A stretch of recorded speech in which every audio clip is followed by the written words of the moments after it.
കാൽപന്ത് കളിയുടെ ആരവത്തിൽ ലോകം ഒന്നാവുകയാണ്. ഫുട്ബോൾ ആവേശത്തിലാണ് നമ്മുടെ നാട്. നമുക്കൊരൊറ്റ ലഹരിയുള്ളൂ, അത് ഫുട്ബോളാണ്. മറഡോണയുടെയും പെലെയുടെയും കൂറ്റൻ പ്രതിമകൾ ഒരുക്കി വ്യത്യസ്തമായ രീതിയിലാണ് കോഴിക്കോട് കുരിക്കത്തൂർ ഗ്രാമം ലോകകപ്പിനെ വരവേൽക്കുന്നത്. ലോകം ഫുട്ബോൾ എന്ന ഒറ്റ വാക്കിലേക്ക് ചുരുങ്ങുകയാണ്. നമ്മുടെ നാടും ആ ആവേശത്തിലാണ്, ഫുട്ബോൾ ലഹരിയിലാണ്. നാടെങ്ങും വിളംബര ജാഥകൾ നടക്കുന്നു, ഫാൻ ഷോകൾ നടക്കുന്നു. ഞാനുള്ളത് കോഴിക്കോട് കുരിക്കത്തൂരിലാണ്. ഇവിടെയുള്ള സരിലയ ക്ലബിന്റെ നേതൃത്വത്തിലാണ് വ്യത്യസ്തമായ ഇത്തവണ ലോകകപ്പ് ആഘോഷത്തിലേക്ക് കടന്നിരിക്കുന്നത്. അതായത് മറഡോണയുടെയും പെലെയുടെയും വലിയ ശില്പങ്ങളാണ് ഇവിടെ നിർമ്മിച്ചിരിക്കുന്നത്. ഏകദേശം ഒരു 8 അടി ഉയരത്തിലുള്ള 2 ശില്പങ്ങൾ നിർമ്മിച്ചിരിക്കുന്നു. 10 ദിവസം എടുത്തിട്ടാണ് ഞങ്ങൾ ഈ ശില്പങ്ങൾ ചെയ്തിട്ടുള്ളത്. അതായത് മറഡോണയുടെയും അതേപോലെ പെലെയുടെയും ഇപ്പൊ രണ്ടും മറ്റേ ഹൈറ്റ് ഒക്കെ ഡിഫറൻസ് ആണ്. പിന്നെ നമുക്ക് സമയമില്ല, കുറച്ച് ദിവസം കൊണ്ട് നമ്മൾ ചെയ്തെടുക്കുന്നത്. ഇത് തെർമോക്കോളിലാണ് നമ്മൾ ശില്പങ്ങൾ. ഫുൾ തെർമോക്കോളാണ്. എന്തുകൊണ്ട് ഇത്തരത്തിലൊരു വലിയൊരു ശില്പം നിർമ്മിക്കാമെന്ന് തീരുമാനിച്ച? എല്ലാ ടീമുകളും ഉണ്ടല്ലോ. ഞങ്ങൾ 46 വർഷത്തോളം പഴക്കമുള്ള ഒരു ക്ലബ്ബാണ്.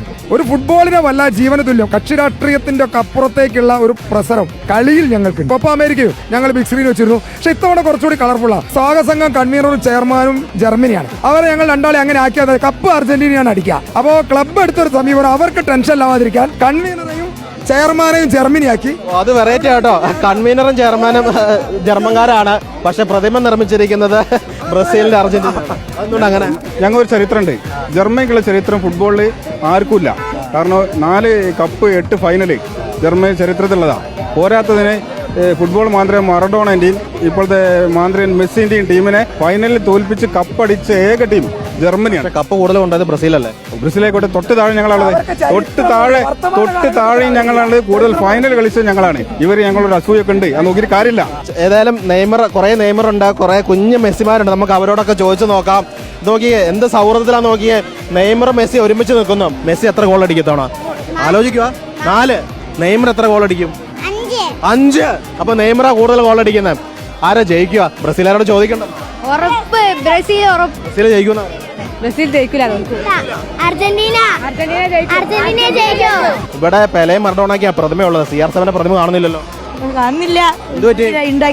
നമ്മുടെ നാട്ടില് ബ്രസീലും ജർമ്മനിയും അർജന്റീനയൊക്കെ ആയിരിക്കും കൂടുതൽ ഉണ്ടാവുക, പോർച്ചുഗലൊക്കെ. പക്ഷേ ഇതാ നെതർലാൻഡിന്റെ കുറച്ച് ആളുകളെ ഇവിടെ കിട്ടിയിട്ടുണ്ട്. എല്ലാ കൊല്ലവും നിർഭാഗ്യവശാൽ പുറത്തായി പോകുന്ന ടീമാണ്. ഇപ്രാവശ്യം പ്രവചനങ്ങൾ വരെ പറയുന്നത് ഞങ്ങൾ കപ്പ് കൊണ്ടുപോകുന്നതാണ്. ഇപ്രാവശ്യം കപ്പ് ഞങ്ങൾ തന്നെ കൊണ്ടുപോകും. ഈ പ്രാവശ്യം ഓളന്റെ കപ്പ് നേടുന്നുള്ള 100% ഞങ്ങൾക്ക് ഉറപ്പാണ്. ഒരു ബ്രസീലുകാരെ ഒളിഞ്ഞെന്ന് കേൾക്കുന്നു. ഓൻ കേട്ടോട്ടെ, അത് പ്രശ്നമല്ല. നമ്മൾ കപ്പ് നേടിയിരിക്കും. ഇതുകൊണ്ടോ അടുത്തടുത്ത് നിൽക്കുന്ന 2 പേര്. ഇതാണ് ഈ ഗ്രാമത്തിന്റെ സൗന്ദര്യം എന്ന് പറയുന്നത്. ഫുട്ബോളാണ് ഇവരെ ഒരുമിച്ച് നിർത്തുന്നത്. ഈ ഫുട്ബോൾ എന്ന ഒറ്റ വികാരത്തിലാണ്, പല ജേഴ്സികളാണ്, പക്ഷേ ഫുട്ബോൾ എന്ന ഒറ്റ വികാരത്തിലാണ് ഈ നാട് നിൽക്കുന്നത്.